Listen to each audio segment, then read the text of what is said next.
ಓಂ ಹ್ರೀಂ ಶ್ರೀಂ ಶ್ರೀ ವಾಸವಿ ಕನ್ಯಕಾದೇವಿ ಪುರಾಣ ಚತುರ್ದಶಾಧ್ಯಾಯ. ಮಲ್ಧಾರನ ತ್ಯಾಗ, ಅವನ ವಂಶೀಯರು ಮೈಲಾರರಾಗುವುದು. ಸಾಲಂಕಾಯನ ಮಹರ್ಷಿ ಹೀಗೆ ಹೇಳತೊಡಗಿದರು.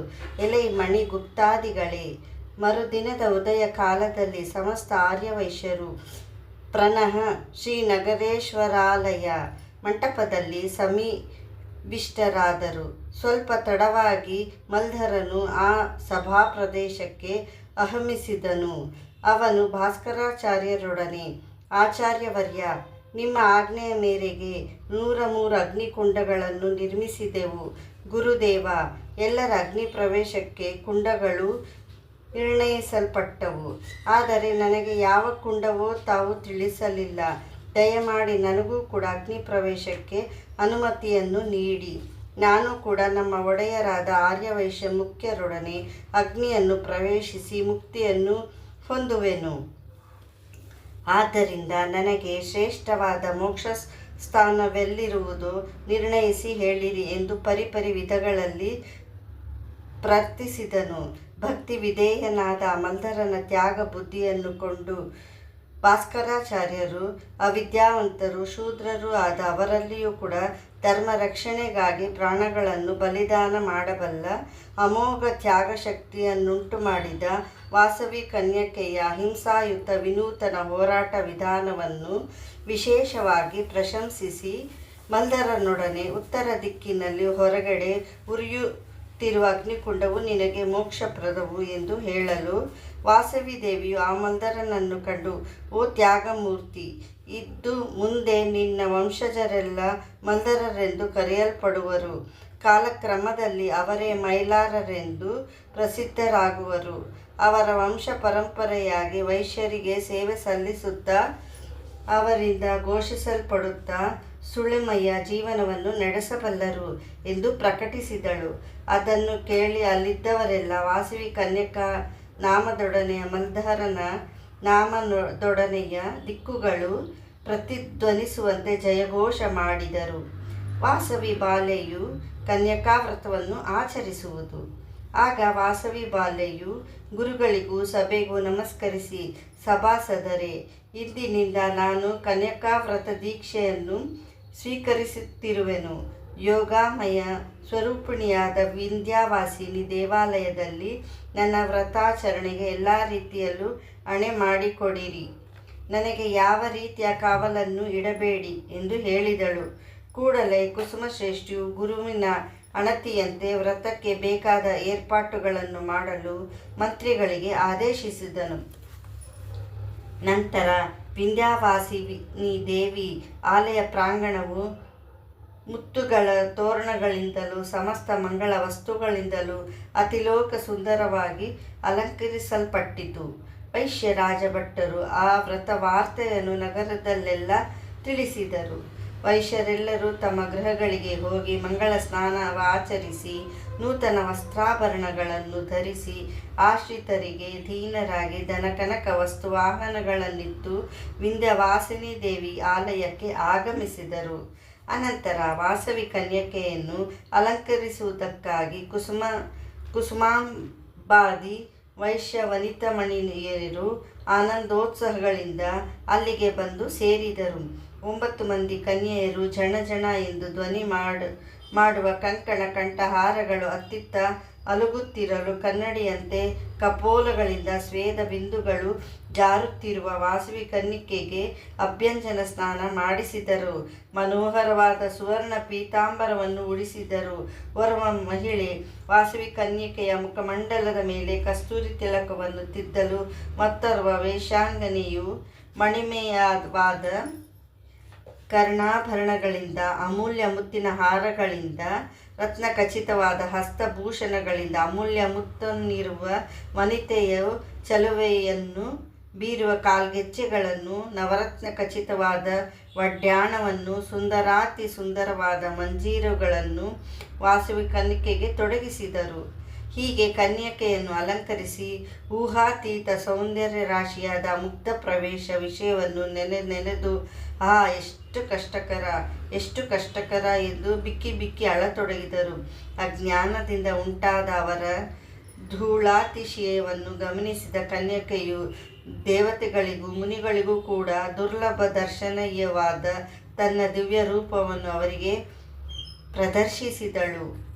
ಲೀಲಾಶುಕ ಪದ್ಮಗಳನ್ನು ವರದಾಭಯ ಮುದ್ರೆಗಳನ್ನು ಧರಿಸಿ ಚತುರ್ಭುಜೆಯಾಗಿ ಸಮಸ್ತ ದಿವ್ಯಾಭರಣಗಳಿಂದ ಶೋಭಿಸುತ್ತಾ ರಾಶಿ ರೂಪ ಸೌಂದರ್ಯವೇನು ಎನ್ನುವಂತೆ ಬಾಲಸ್ತ್ರೀಯರೆಲ್ಲರೂ ಆನಂದ ಪರವಶರಾದರು. ಪ್ರೇಮಪೂರ್ಣ ನೇತ್ರಗಳಿಂದ ಅವಳನ್ನು ದರ್ಶಿಸಿದರು. ಅನಂತರ ವಾಸವಿಯು ತನ್ನ ದಿವ್ಯ ರೂಪದಲ್ಲಿ ಧರಿಸಿದ ನಾಸಿಕಾಭರಣವನ್ನು ಮಾತ್ರ ಧರಿಸುತ್ತಾ ಮಿಕ್ಕ ಅದ್ಭುತ ಅಲೌಕಿಕ ರೂಪವನ್ನು ಅಂತರ್ಧಾನಗೊಳಿಸಿದಳು. ಅಲ್ಲಿರುವವರೆಲ್ಲ ಆ ವಿಚಿತ್ರ ಲೀಲೆಯನ್ನು ಕಂಡು ವಿಸ್ಮಯಗೊಂಡರು. ಅವರಲ್ಲಿ ಭಕ್ತಿ ಪ್ರಪತ್ತಿಗಳು ನುರ್ಮೂಡಿಗೊಂಡವು. ಅನಂತರ ವಾಸವಿ ಕನ್ಯಕೆಯನ್ನು ಒಂದು ಉನ್ನತಾಸ್ಥಾನದಲ್ಲಿ ಕುಳ್ಳರಿಸಿದರು. ಗುರು ಭಾಸ್ಕರಾಚಾರ್ಯರು ಆ ವನಿತಾಮಣಿಗಳಿಂದ ವಾಸವಿ ಕನ್ಯಕೆಗೆ ಷೋಡಶೋಪಚಾರಗಳಿಂದ ಪೂಜೆ ಮಾಡಿದರು.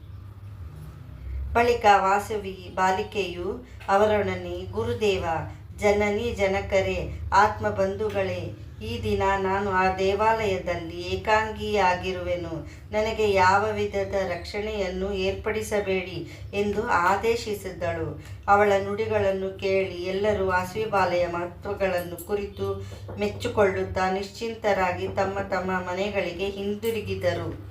ವಾಸವಿಯ ವಿಂಧ್ಯಾವಾಸಿನಿ ದೇವಿಯ ಸನ್ನಿಧಿಯಲ್ಲಿ ಪದಾಸನಸ್ಥಳಾಗಿ ಧ್ಯಾನಮಗ್ನಳಾದಳು. ಆ ವಿಷ್ಣುವರ್ಧನ ನೃಪಾಲನ ಹಣೆಯ ಬರಹದಂತೆಯೇ ಸೂರ್ಯನು ಅಸ್ತಮಿಸಿದನು. ಆ ಚಕ್ರವರ್ತಿಯ ಅಜ್ಞಾನದಂತೆ ಕತ್ತಲೆಯು ಆವರಿಸಿತು. ಗಗನ ಸ್ಪರ್ಶಿಗಳಾಗುತ್ತಿರುವ ಆರ್ಯವೈಶ್ಯರ ಕೀರ್ತಿ ಕಲ್ಪಲತಾ ಸಮ ಮಂಜರಿಗಳಂತೆ ತಾರೆಗಳು ಮಿನುಗಿದವು. ವಾಸವಿಯನ್ನು ಬಂಧಿಸಲು ಬಂದ ವಿಕ್ರಮಕೇಸರಿಯ ಭಕ್ತನಾಗಿ ಪರಿವರ್ತನಾಗುವುದು. ವಾಸವಿಯನ್ನು ಬಂಧಿಸುವುದಕ್ಕೆ ಯುಕ್ತ ಸಮಯಕ್ಕಾಗಿ ಎದುರು ನೋಡುತ್ತಿದ್ದ ವಿಷ್ಣುವರ್ಧನನ ಸೇನಾನಿಯಾದ ವಿಕ್ರಮಕೇಸರಿಗೆ ಒಳ್ಳೆಯ ಅವಕಾಶವು ಲಭಿಸಿತು. ಅವನು ಕಳ್ಳನಂತೆ ದೇವಾಲಯದೊಳಗೆ ಪ್ರವೇಶಿಸಿದನು. ಅಲ್ಲಿ ಏಕಾಂತದಲ್ಲಿ ಧ್ಯಾನ ನಿಮಗ್ನಳಾಗಿ ಮೂರ್ತಿ ಭವಿಸಿದ ಪ್ರಶಾಂತತೆಯಂತಿರುವ ವಾಸವಿಯನ್ನು ವೀಕ್ಷಿಸಿದನು. ಆಕೆಯನ್ನು ಬಂಧಿಸಲು ಮುನ್ನುಡಿಯುವಷ್ಟರಲ್ಲಿ ಆಕಸ್ಮಿಕವಾಗಿ ಆಕೆಯ ಶರೀರದಿಂದ ಕೋಟಿ ಮಿಂಚುಗಳಂತಿರುವ ಪ್ರಕಾಶವು ಒಮ್ಮೆಗೆ ಪ್ರಕಟವಾಯಿತು. ದುರ್ನಿರೀಕ್ಷಿರಾದ ಆ ಅದ್ಭುತ ಕಾಂತಿಯನ್ನು ವಿಕ್ರಮಕೇಸರಿಯು ನೋಡದಾದನು. ಕಣ್ಣುಗಳಿಗೆ ಮಬ್ಬು ಆವರಿಸಿತು. ಎಲ್ಲ ಕಡೆ ಬರೀ ಕತ್ತಲೆ. ಅವನಿಗೆ ಪ್ರಪಂಚವೆಲ್ಲವೂ ಅಂಧಕಾರಯುತವಾಗಿ ಕಂಡಿತು. ನೇತ್ರಗಳಲ್ಲಿ ಅಸಹನೀಯವಾದ ಉರಿ ನೋವು ಕಾಣಿಸಿಕೊಂಡಿತು. ನಾನು ಕುರುಡನಾದೆನೆಂದು ಗ್ರಹಿಸಿದನು. ತನ್ನ ದುಷ್ಪ್ರಯೋಗ ತಕ್ಕ ಫಲವೆಂದು ನಿಶ್ಚಯಿಸಿಕೊಂಡನು. ಕೂಡಲೇ ವಾಸವಿ ಕನ್ಯಕೆಯ ಚರಣಗಳಲ್ಲಿ ಮಣಿದು ಘೋರವಾಗಿ ವಿಲಪಿಸತೊಡಗಿದನು. ಅಮ್ಮ, ಓ ವಾಸವಿ, ಕನ್ಯಕಾದೇವಿಯೇ, ನೀನು ಜಗನ್ಮಾತೆಯಾದ ಆದಿಪರಾಶಕ್ತಿ. ಅಖಿಲ ಜೀವಗಳನ್ನು ನಿನ್ನ ಮಾಯಾಪಾಶದಿಂದ ಬಂಧಿಸಿ ಆಟದ ಗೊಂಬೆಗಳಂತೆ ಆಡಿಸುವ ಪರಾಶಕ್ತಿಯಾದ ನಿನ್ನನ್ನು ಅತ್ಯಂತ ಅಲ್ಪನಾದ ನಾನು ಬಂಧಿಸಲು ಅಜ್ಞಾನವಶನಾಗಿ ಹವಣಿಸಿದೆ. ಬ್ರಹ್ಮಾದಿಗಳಿಗೆ ಅರಿಯಲ ಶಕ್ಯವಾದ ನಿನ್ನ ಮಹಿಮೆಯನ್ನು ತಿಳಿದುಕೊಳ್ಳಲು ನಾನೆಷ್ಟರವನು. ಮಾತೆ, ನನ್ನ ಪಾಪಕ್ಕೆ ಪರಿಹಾರವಿಲ್ಲ. ಆದರೂ ಕರುಣಾಸಮುದ್ರಗಳಾಗಿರುವ ನೀನು ನನ್ನ ಮೇಲೆ ಕನಿಕರಿಸಿ ನನ್ನ ದೋಷಗಳನ್ನು ಮನ್ನಿಸು. ನನಗೆ ಜ್ಞಾನದೃಷ್ಟಿಯನ್ನು ಪ್ರಸಾದಿಸು. ಅಬ್ಬಾ, ಅಸಹನೀಯವಾದ ಈ ಬಾಧೆಯನ್ನು ಉಪಶಮನಗೊಳಿಸು, ರಕ್ಷಿಸು. ಇಲ್ಲವೇ ನನ್ನನ್ನು ಕೂಡಲೇ ಶಿಕ್ಷಿಸಿ ದಾಟಿಸು. ಹೇ ಪರಾಶಕ್ತಿ, ನಿನಗೆ ನಮನಗಳು. ಹೇ ಸರ್ವಲೋಕ ಶರಣ್ಯೆ, ನನ್ನನ್ನು ಕಾಪಾಡು ಎಂದು ದೀನವಾಗಿ ವಿಧವಾಗಿ ಪ್ರಾರ್ಥಿಸಿದನು. ಆಗ ಶರಣಾಗತ ರಕ್ಷಕಿಯಾದ ವಾಸವಿ ಕನ್ಯಕೆಯು ಅವನನ್ನು ನೋಡಿ, ಕುಮಾರ ವಿಕ್ರಮಕೇಸರಿ, ಪಶ್ಚಾತ್ತಾಪಕ್ಕೆ ಮೀರಿದ ಪ್ರಾಯಶ್ಚಿತ್ತವಿಲ್ಲ.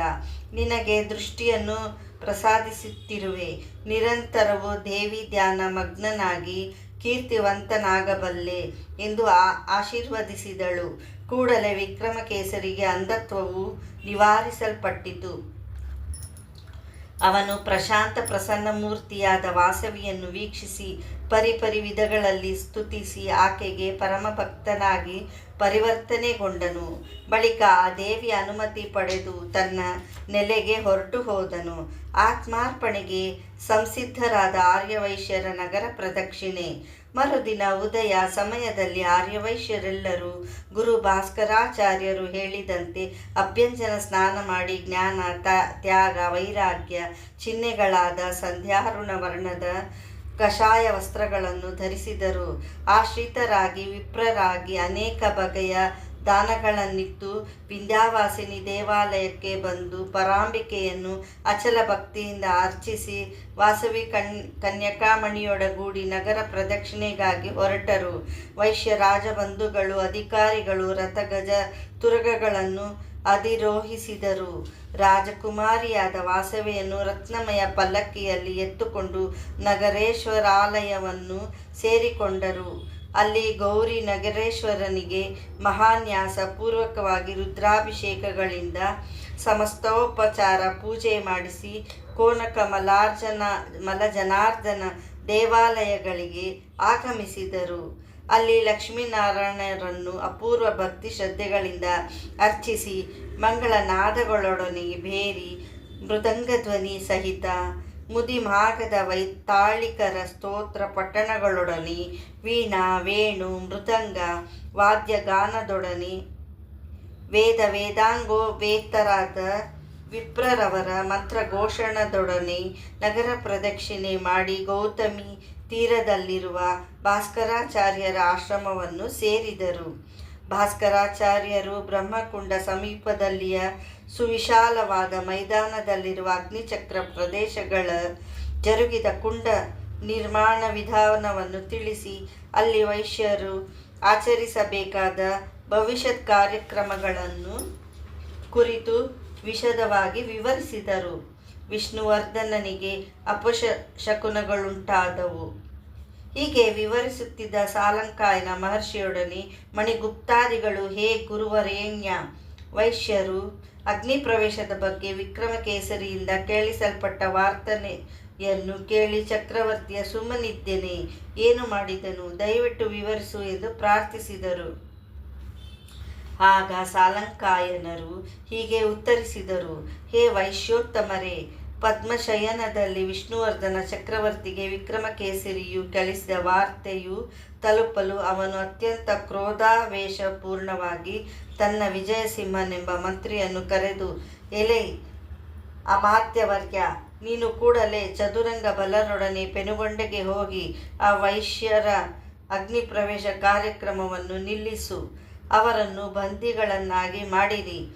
ನಾಳೆಯ ಪ್ರಭಾತ ವೇಳೆಗೆ ನಾವು ಪೆನುಗೊಂಡಿಗೆ ಹೊರಡುವೆವು. ವಾಸವಿಯನ್ನು ರಾಕ್ಷಸ ವಿವಾಹ ರೀತ್ಯ ವಿವಾಹವಾಗುವೆವು ಎಂದು ಆಜ್ಞಾಪಿಸಿ ಕಳಿಸಿದನು. ಬಳಿಕ ವಿಷ್ಣುವರ್ಧನ ಚಕ್ರವರ್ತಿಯು ಅಂತಃಪುರವನ್ನು ಸೇರಿದನು. ಅವನಿಗೆ ವಿಪರೀತ ಹಸಿವಾಯಿತು. ಅಂತಃಪುರ ಕಾಂತೆಯರು ವಜ್ರವೈಡೂರ್ಯ ಖಚಿತವಾದ ಕಾಂಚನ ಪಾತ್ರೆಗಳಲ್ಲಿ ಸುವಾಸನಾಯುಕ್ತ ಷಡ್ರಸೋಪೇತವಾದ ಭೋಜನವನ್ನು ತಂದಿರಿಸಿದರು. ರಾಜನು ಭುಜಿಸಲಾರಂಭಿಸಿದನು. ಕೂಡಲೇ ಆ ಭೋಜನ ಪದಾರ್ಥಗಳೆಲ್ಲ ದುರ್ಗಂಧಯುಕ್ತವಾಗಿ, ದುರ್ಮಾಂಸಮಯವಾಗಿ, ರಕ್ತಸಕ್ತಯುವಾಗಿ, ಅಶುದ್ಧಕರವಾಗಿ ಕಾಣಿಸಿದವು. ಬಳಿಕ ಚಕ್ರವರ್ತಿಯು ಅನ್ನವನ್ನು ಬಿಟ್ಟು ದಾಹಗೊಂಡವನಾಗಿ ಕ್ಷೀರಪಾತ್ರೆಯನ್ನು ಕೈಯಲ್ಲಿ ಹಿಡಿದನು. ಆದರೆ ಆ ಪಾತ್ರೆಯಲ್ಲಿ ಹಾಲಿನಲ್ಲಿ ಅತ್ತಿತ್ತ ಹರಿದಾಡುವ ಹುಳುಗಳು ಕಾಣಿಸಿದವು. ಆಗ ವಿಷ್ಣುವರ್ಧನನು ಕ್ರೋಧಾವಿಷ್ಟನಾಗಿ ಆಹಾರ ಪಾನೀಯಗಳನ್ನು ತ್ಯಜಿಸಿ ಎದ್ದು ಭೋಜನ ಪದಾರ್ಥಗಳನ್ನು ಸಿದ್ಧಗೊಳಿಸ ಅಡಿಗೆಯವರನ್ನು ಕಠಿಣವಾಗಿ ಶಿಕ್ಷಿಸಿ ಹೊರಟನು. ಅವರು ಭಯಕಂಪಿತರಾಗಿ, ಮಹಾಪ್ರಭು, ನಾವು ಅನುದಿನದಂತೆಯೇ ರುಚಿಯಾಗಿ ಶುಚಿಯಾಗಿ ಇರುವಂತೆ ಆಹಾರ ಪದಾರ್ಥಗಳನ್ನು ತಯಾರಿ ಮಾಡಿದೆವು. ನಾವು ಯಾವ ಪಾಪವನ್ನು ಅರಿಯೆವು, ಪ್ರಮಾಣ ಮಾಡಿ ಹೇಳುತ್ತಿರುವೆವು ಎಂದು ಪ್ರಭುವಿನ ಪಾದಗಳ ಮೇಲೆ ಬಿದ್ದು ಪ್ರಾಣ ರಕ್ಷಣೆಗಾಗಿ ಬೇಡಿಕೊಂಡರು. ಚಕ್ರವರ್ತಿಯು ಜರುಗಿದ ವಿಪರೀತ ಪರಿಣಾಮಗಳನ್ನು ಕುರಿತು ಚಿಂತಿಸುತ್ತಾ ಸಾಗರವನ್ನು ಸೇರಿ ತಲ್ಪದ ಮೇಲೆ ಮಲಗಿದನು. ಅವನ ಮನಸ್ಸೆಲ್ಲವೂ ವಿಕಲ್ಪಗೊಂಡಿತು. ಅಷ್ಟರಲ್ಲಿ ಅವನಿಗೆ ಸ್ವಪ್ನದಲ್ಲಿ ಕರಾಳ ಮುಖ, ಶೂಲಹಸ್ತ, ಚತುರ್ಭುಜಗಳು, ಕಾಡಿಗೆಯ ಬೆಟ್ಟದಂತಿರುವ ಕರ್ರನೆಯ ಶರೀರ ಕಾಂತಿ, ಘೋರವಾದ ದಂಷ್ಟ್ರಗಳುಳ್ಳ ವಿಕೃತಾಕಾರಿಣಿಯಾದ ಕಾಳಿ ಮಾತೆಯ ಸಾರ್ವಭೌಮನ ಶಿರಸ್ಸನ್ನು ಶೂಲದಿಂದ ಇರಿಯುತ್ತಿರುವಂತೆಯೂ ಪಾದಗಳಿಂದ ಅವನ ಎದೆಯನ್ನು ಕತ್ತನ್ನು ತುಳಿಯುತ್ತಿರುವಂತೆಯೂ ಗೋಚರಿಸಿತು. ಚಕ್ರವರ್ತಿಯು ಭಯಭೀತನಾಗಿ ನಡುಗುತ್ತಾ ತಟ್ಟನೆ ಎದ್ದು ಹಾಹಾಕಾರ ಮಾಡಿದನು. ಅದನ್ನು ಕೇಳಿ ಅಂತಃಪುರದ ಪರಿವಾರದವರೆಲ್ಲ ಓಡೋಡಿ ಅಲ್ಲಿಗೆ ಬಂದರು. ಆ ವರ್ತನೆಯನ್ನು ಕೇಳಿ ಸೇನಾಧಿಪತಿಗಳು, ಮಂತ್ರಿಗಳು ಸಹ ಬಂದರು.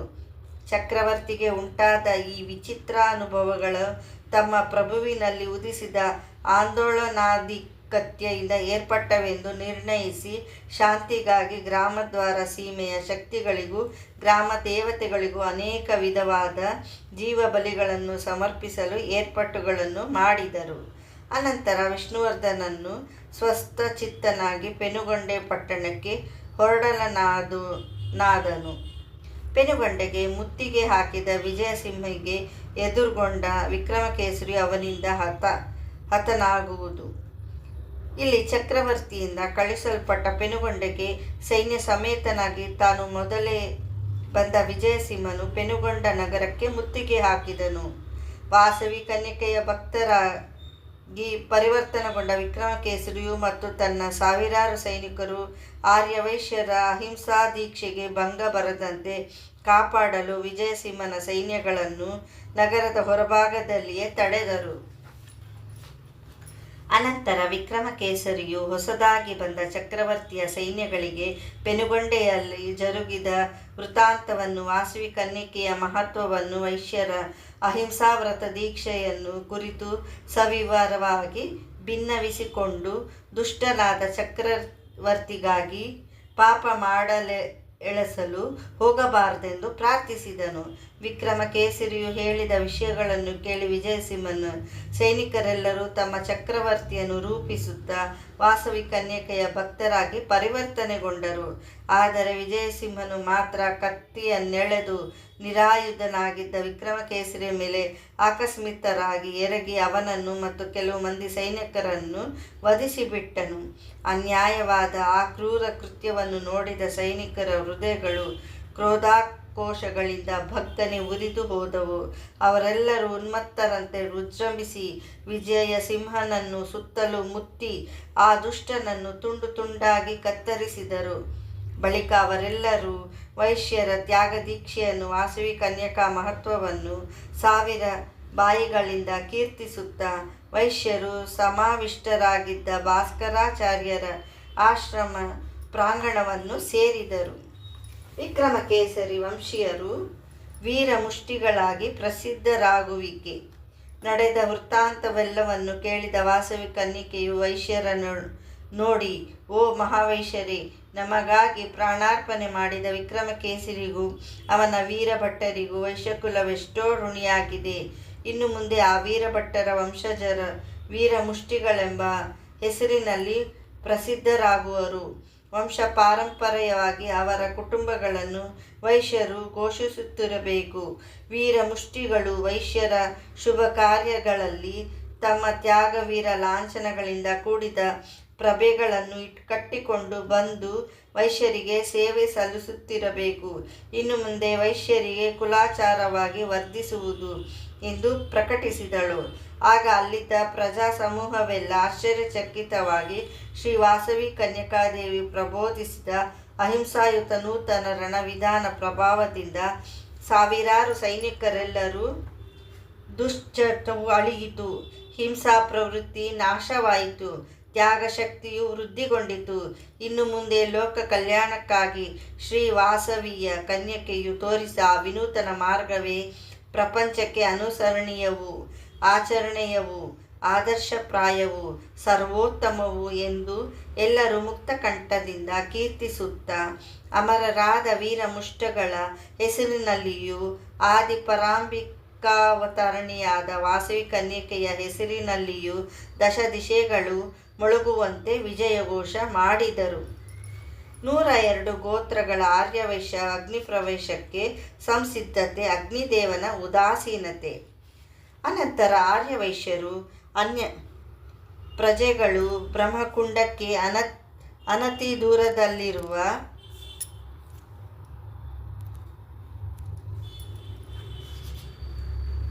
ಆತ್ಮಾಹುತಿ ಯಜ್ಞಶಾಲೆಗೆ ಹೊರಟರು.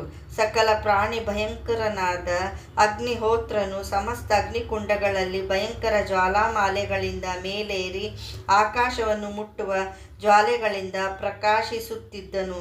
ಶ್ರೀ ವಾಸವಿ ಕನ್ಯಕೆಯು ಆದರ್ಶಮಯ ಜೀವನವನ್ನು ನಡೆಸುವುದಕ್ಕೆ ಅನುವಾದ ಧರ್ಮಸಾರವನ್ನು ಉಪದೇಶಿಸಿ ಆತ್ಮೀಯರೆಲ್ಲರಿಂದ ಬೀಳ್ಕೊಂಡಳು.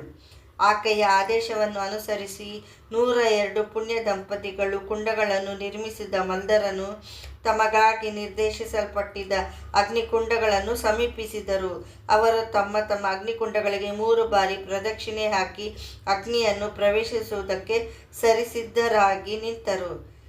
ಜ್ವಾಲಮಾನವಾಗಿ ಪ್ರಕಾಶಿಸುತ್ತಿದ್ದ ಅಗ್ನಿಕುಂಡಗಳ ಮಧ್ಯೆ ಸಮಸ್ತ ಗ್ರಹೋಪಗ್ರಹಗಳ ಮಧ್ಯೆ ಬೆಳಗುತ್ತಿರುವ ಪರಾಶಕ್ತಿಯಂತೆ ಶೋಭಿಸುತ್ತಾ ವಾಸವಿ ಕನ್ಯಕೆಯು ತನಗಾಗಿ ಸಿದ್ಧಗೊಳಿಸಿದ ಪ್ರಧಾನ ಅಗ್ನಿಕುಂಡದ ಬಳಿ ಧ್ಯಾನಿಮಗ್ನಳಾಗಿ ನಿಂತಳು.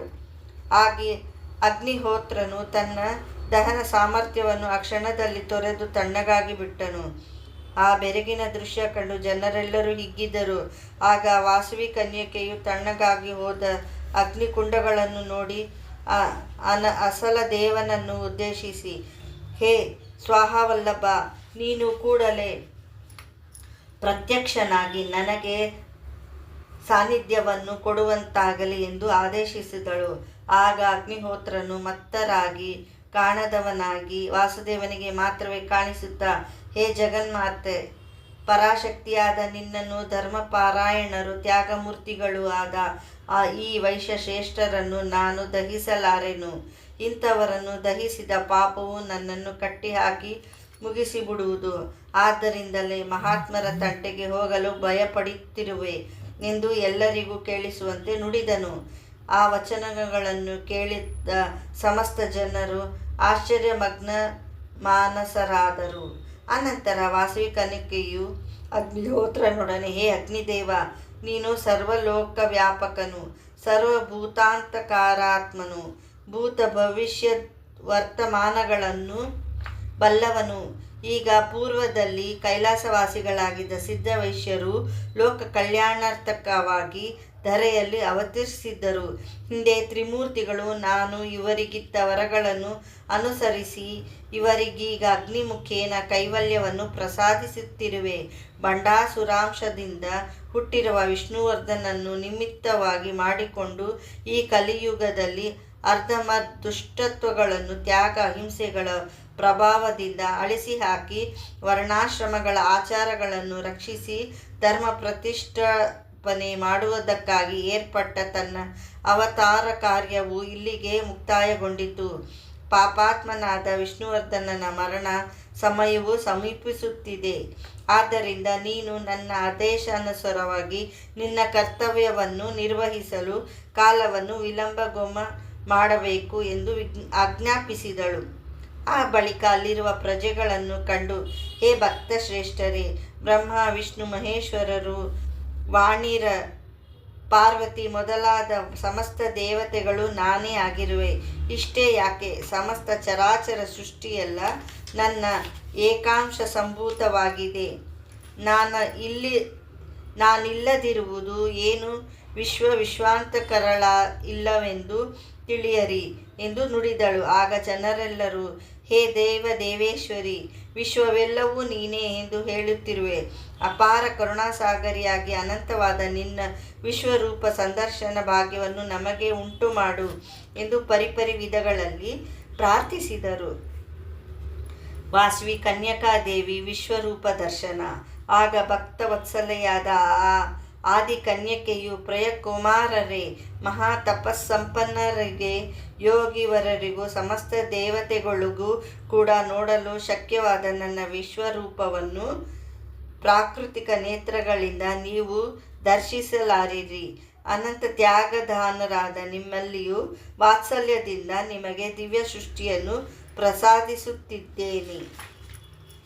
ನನ್ನ ವಿಶ್ವರೂಪವನ್ನು ವೀಕ್ಷಿಸಿರಿ ಎಂದು ಪರಮಾದ್ಭುತವಾದ ತನ್ನ ವಿರಾಟ್ ಸ್ವರೂಪವನ್ನು ಪ್ರಕಟಗೊಳಿಸಿದಳು. ಸತ್ಯಲೋಕ ಶಿರಸ್ಸಾಗಿ, ಸೂರ್ಯ ಚಂದ್ರರೇ ನೇತ್ರಗಳಾಗಿ, ಸಮಸ್ತ ದಿಕ್ಕುಗಳ ಕರ್ಣಗಳಾಗಿ, ಸರ್ವ ವೇದಗಳ ವಾಕುಳಗಳಾಗಿ, ಸಮಷ್ಟಿ ವಾಯು ಪ್ರಾಣವಾಗಿ, ಋಷಿಗಳಿಂದ ಅವ್ಯಕ್ತವೆಂದು ಕೀರ್ತಿಸಲ್ಪಡುವ ಸರ್ವಾತ್ಮಕ ಶುದ್ಧ ಚೈತನ್ಯ ಹೃದಯವಾಗಿ, ಪೃಥ್ವಿಯ ಜನವಾಗಿ, ಭುವಲೋಕವು ನಾಭಿಯಾಗಿ, ನಕ್ಷತ್ರಲೋಕವು ವಕ್ಷಸ್ಥಲವಾಗಿ, ಮಹಲೋಕವು ಕಂಠವಾಗಿ, ಜನಲೋಕವು ಮುಖವಾಗಿ, ತಪಲೋಕವು ಲಲಾಟವಾಗಿ, ಇಂದ್ರಾದಿ ಲೋಕಪಾಲಕರು ಬಾಹುಗಳಾಗಿ, ಸಮಸ್ತ ಗಂಧವೇ ಪಾಣೇಂದ್ರಿಯವಾಗಿ, ಅಗ್ನಿಯ ಮೂರನೆಯ ನೇತ್ರವಾಗಿ, ಅಹೋರಾತ್ರಿಗಳು ಕಣ್ರೆಪ್ಪೆಗಳಾಗಿ, ಸಮಸ್ತ ವಾರಾದಿಗಳ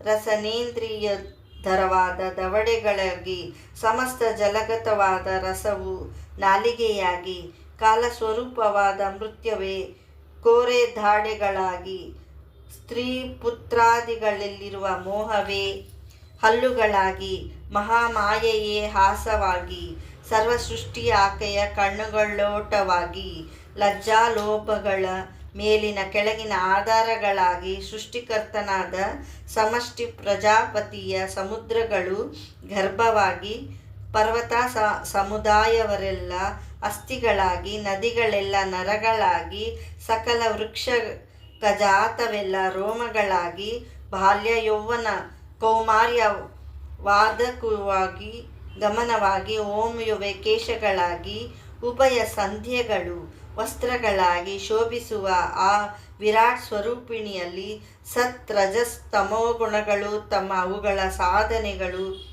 ವಿಷ್ಣು ಬ್ರಹ್ಮೇಶ್ವರರು ಮತ್ತು ಮಹಾಲಕ್ಷ್ಮಿ ಮಹಾಸರಸ್ವತಿ ಮಹಾಕಾಳಿಗಳಾಗಿ, ಅತಲದಿಂದ ಮೊದಲಾಗಿ ಪಾತಾಳ ಲೋಕದವರೆಗೂ ಇರುವ ಲೋಕಗಳ ಸೊಂಟದಿಂದ ಹಿಡಿದು ಪಾದಗಳವರೆಗಿನ ಅವಯಗಳಾಗಿ ಪ್ರಕಾಶಿಸುತ್ತಿದ್ದ ಊಹಾತೀತವಾದ ಪರಾಶಕ್ತಿಯ ವಿಶ್ವಸ್ವರೂಪವನ್ನು ಭಕ್ತವರ್ಯಣ್ಣರೆಲ್ಲರೂ ತಮಗೆ ಲಭಿಸಿದ ದಿವ್ಯ ದೃಷ್ಟಿಯಿಂದ ದರ್ಶಿಸಬಲ್ಲವರಾಗಿ, ಆ ವಿರಾಟ್ ರೂಪವು ಅನಂತ ಜ್ವಯೊಳಗೆ ಸಮಸ್ತ ಜೀವರಾಶಿಗಳು ಶೀಘ್ರಗತಿಯಿಂದ ಪ್ರವೇಶಿಸುತ್ತಿದ್ದವು. ಆ ವಿಶ್ವರೂಪಿಣಿಯು ಅನೇಕ ವಿಧ ಆಯುಧಗಳನ್ನು ಧರಿಸಿದಳು.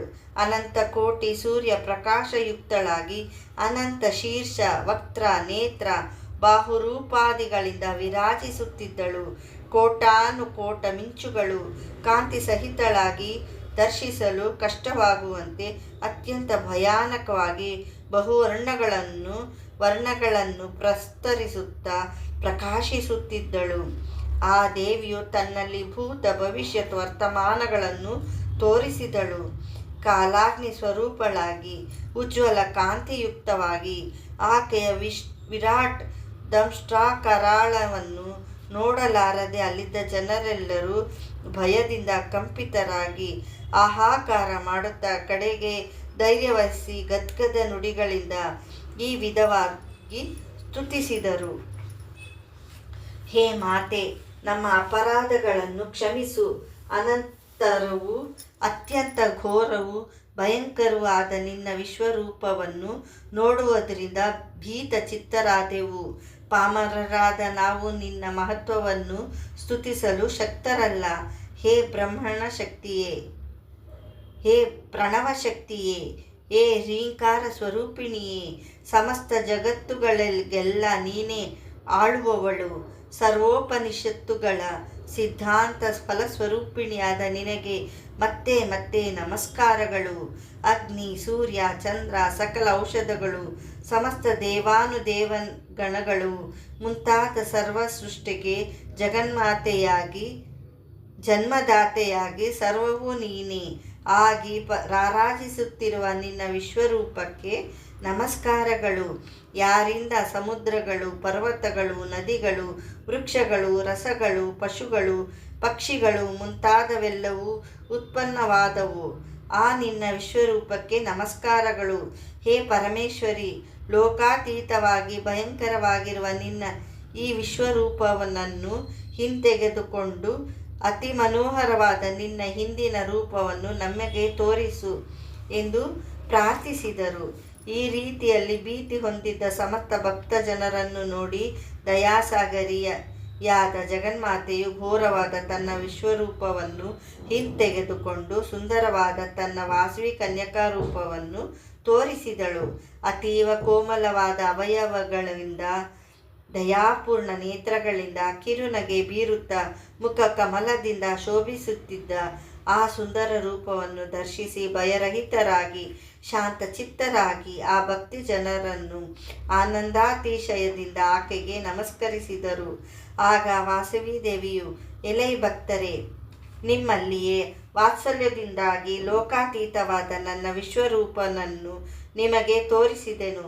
4 ವೇದಗಳನ್ನು ಸಾಂಗೋಪಾಂಗವಾಗಿ ಅಧ್ಯಯನ ಮಾಡುವುದರಿಂದಲೂ ಅಷ್ಟಾಂಗ ಯೋಗವನ್ನು ಸಾಧಿಸುವುದರಿಂದಲೂ ಮಹತ್ತರ ದಾನ ವ್ರತದಿಂದಲೂ ಘೋರವಾದ ತಪಸ್ಸಿನಿಂದಲೂ ಅನೇಕ ಕ್ರತಗಳನ್ನು ನಡೆಸುವುದರಿಂದಲೂ ನನ್ನ ಕರುಣೆಯಿಲ್ಲದಿದ್ದರೆ ನನ್ನ ವಿಶ್ವರೂಪವನ್ನು ದರ್ಶಿಸಲು ಶಕ್ಯವಲ್ಲ.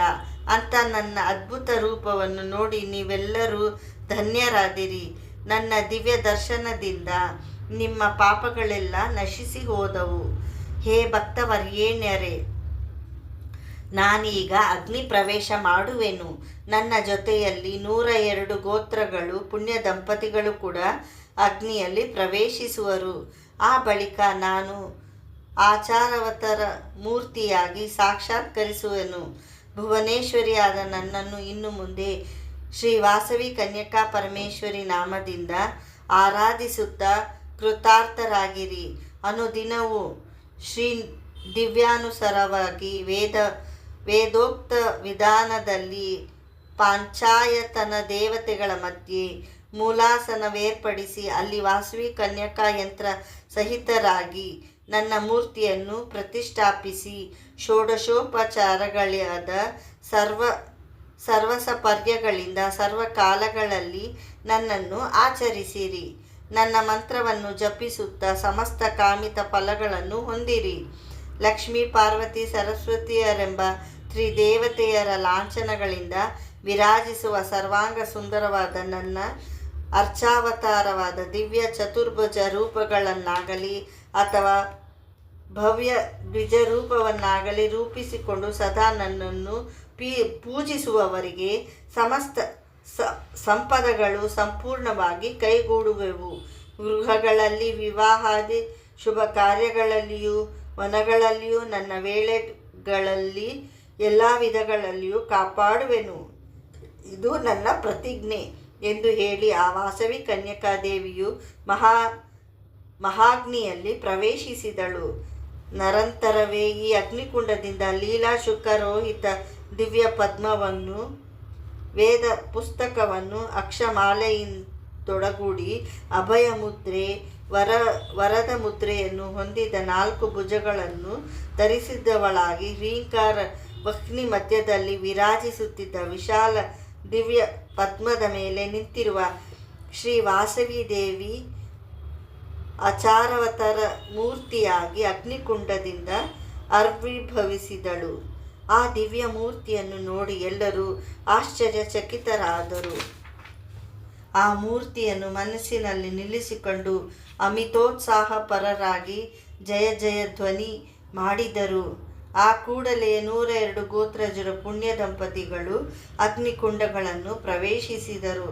ಅಷ್ಟರಲ್ಲಿ ವಿಸ್ಮಯಕರ ವಿಧಾನದಲ್ಲಿ ಆಕಾಶದಿಂದ ದಿವ್ಯ ವಿಮಾನಗಳು ಅಲ್ಲಿಗೆ ಬಂದವು.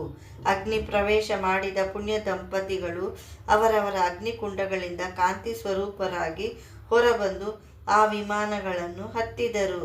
ಸತಿ ಸಮೇತರಾದ ಬ್ರಹ್ಮ, ವಿಷ್ಣು, ಮಹೇಶ್ವರಾದಿಗಳು, ಸಮಸ್ತ ಗಣಗಳು ನಿಂತು ಆದಿಪರಾಶಕ್ತಿಯಾದ ವಾಸವಿ ಕನ್ಯಕೆಯನ್ನು ಸ್ತುತಿಸುತ್ತಾ ಕುಸುಮ ವರ್ಷ ಗರೆಯುತ್ತಿರಲು ಭುವನೇಶ್ವರಿಯಾದ ವಾಸವಿ ಕನ್ಯಕೆಯ ಹೋಮಕುಂಡದಿಂದ ಮೇಲೆದ್ದು ಅದ್ಭುತ ವಿಮಾನ ರೂಢಳಾಗಿ ವೈಶ್ಯ ದಂಪತಿಗಳೊಡನೆ ತನ್ನ ಆವಾಸ ಸ್ಥಾನವಾದ ಶ್ರೀಚಕ್ರನಗರವೆಂಬ ಸರ್ವೋನ್ನತ ಲೋಕಕ್ಕೆ ಪ್ರಯಾಣ ಮಾಡಿದಳು. ಶ್ರೀ ವಾಸವಿ ಕನ್ಯಕಾದೇವಿ ಪುರಾಣ ಚತುರ್ದಶೋಪಾಧ್ಯಾಯ ಮುಕ್ತಾಯ.